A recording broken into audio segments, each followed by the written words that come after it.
I asked ex-Mormons why they left the Church of Jesus Christ of Latter-day Saints, and one of the common answers that I got was the Book of Abraham. So here's the story. There's a man selling mummies. With the mummies are papyrus scrolls. Joseph Smith sees one of the mummies and says, "We need to buy it because one of these scrolls contains the Book of Abraham, and I need to translate it." So he translates the scroll using the gift of God, and what we get is the Book of Abraham. Now, in Joseph Smith's time, nobody could read Egyptian. And then a long time later, they found the Rosetta Stone. So now we can read the Egyptian, and we look at Joseph Smith's translation, and it's totally off, completely wrong. So the argument is, well, if Joseph Smith had the gift of God to translate Egyptian, then what we're looking at in terms of the actual translation from an academic perspective should line up with what he has. And because it doesn't, this proves that he is a fraud. I think that's a logical sequence of reasoning. And so do a lot of other people, which is why lots of people have left the church over it. But lots of people have done a little bit more research, and they've actually decided to stay. And I am one of those people. So here are some possibilities. And I'll include in there what I believe as well. So the church actually has an answer to this. It's in something called Gospel Topics Essays. These go over a lot of subjects. And they're really quite good. So first, we're going to let the church answer for itself.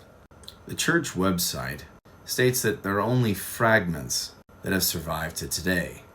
And the fragments that remain do not match the Book of Abraham. The church explains that we actually don't believe that Joseph Smith had the ability to read Egyptian, but rather that Joseph Smith had the ability to receive revelation. And in fact, that lines up with what Joseph Smith said. He did not claim to have an academic knowledge of the ability to read Egyptian, although he tried. So the translation is spiritual and not scholarly. So the way that we view someone translating characters is not what occurred at all. What occurred is that Joseph Smith looked at the papyri, and then he received a revelation about what he thought that it said. Now, does that mean that that's actually what the papyri said? Or was the papyri just some sort of catalyst for him receiving revelation? Or were the teachings that were found in the papyri totally apostatized, but at one point in time were based off of the teachings of Abraham? As we understand that Abraham gave birth to Isaac, and Isaac gave birth to Jacob, and Jacob had a son named Joseph, and Joseph went into Egypt.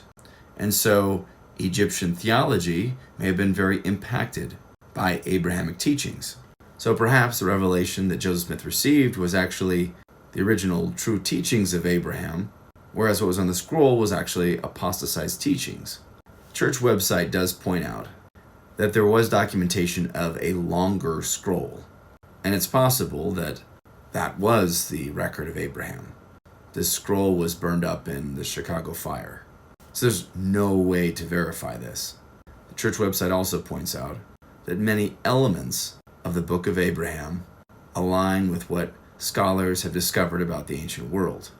For instance, it refers to human sacrifice in Chaldea, names like Elkanah and Olishem, references now supported by extra-biblical sources.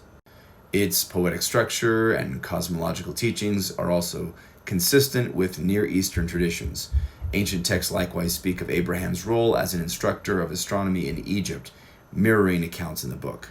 So members of the church hold on to the belief that Joseph Smith was truly a prophet of God, and they're able to rectify cognitive dissonance with the possibility that the older, longer scroll that was burned up in the Chicago fire may have actually been the record of Abraham, and there's literally no way to prove or disprove this, or that Joseph Smith received a revelation, and that the scrolls there were merely a catalyst for this revelation. And perhaps Joseph Smith came to some incorrect conclusions, and perhaps even attempted to decode the images using his own mind after receiving the revelation. Here's my perspective. God knows everything, and when we ask him questions, sometimes he gives us answers which do not include everything. These answers are conveyed to our spirit, and then our spirit somehow communicates with our brain. This process right here probably includes the most error. Our brain has to try and take spiritual things and format them in a way that our brain can understand them. Maybe sort of like painting a sunset using texture or something, or just with black and white, or trying to remake the Statue of David using soda pop cans. The brain can only use things that are already in it.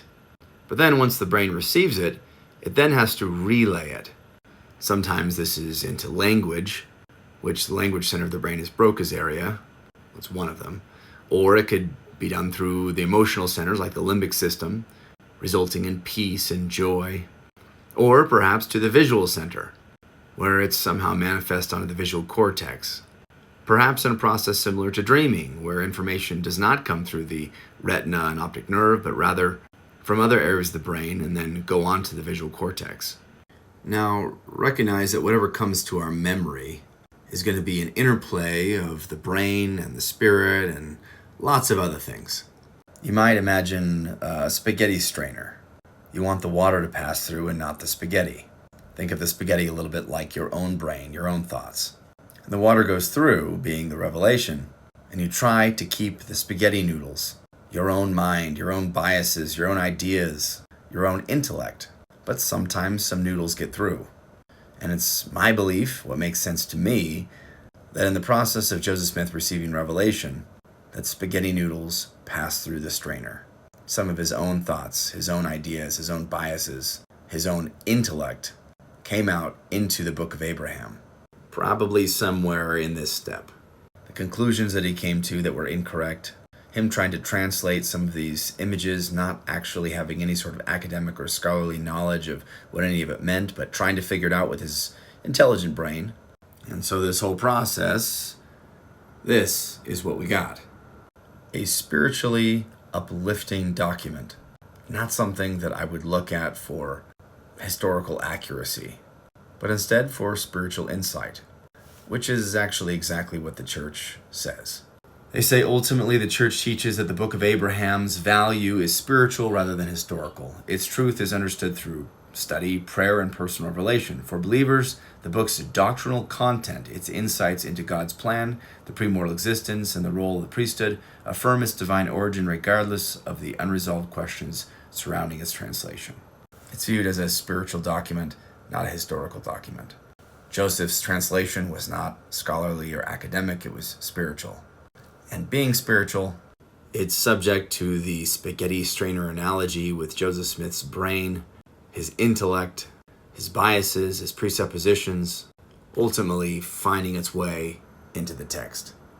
For example, after him receiving this revelation, trying to go back and translate what those images meant. You could almost imagine him trying to say, I got these revelations, here's these symbols, so this must mean this, and him sort of replaying it all back in his mind, writing down the symbols and how they might correlate with the document, trying to figure out how this figure relates to what he received by revelation. And he's a smart guy. He came up with some pretty interesting and compelling stuff, but he did not know how to read Egyptian. Now, based on everything that I've read about Joseph Smith, and I've read stacks of books about him, I believe that he genuinely was striving to receive revelation. His family, that knew him the best, and were familiar with his revelations from the age of 14, had the same conclusions. I don't think that Joseph Smith always received all revelations perfectly. I don't think that he knew everything.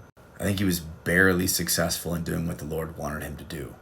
And he tried to do perhaps more than that, and sometimes he was successful and sometimes he was not.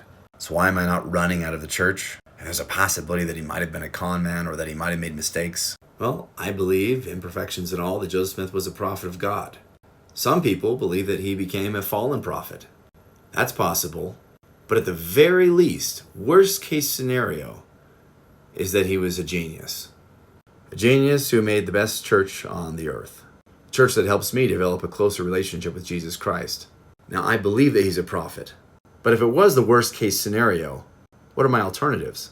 Protestant churches just aren't organized as well. They don't have as much support to keep the commandments. I don't feel the Spirit as strongly in those churches, and I don't really like the paid ministry. To me, it's man-made, but by people who are less of a genius than Joseph Smith. The churches are an inferior product. I could try the Catholic Church, but it has pretty much the same problems as the Protestant churches. I don't agree with some of their teachings, and their history makes Joseph Smith look perfect in comparison. And other churches just don't have Jesus. So even in a worst case scenario, I'm still going to go to the Church of Jesus Christ of Latter-day Saints.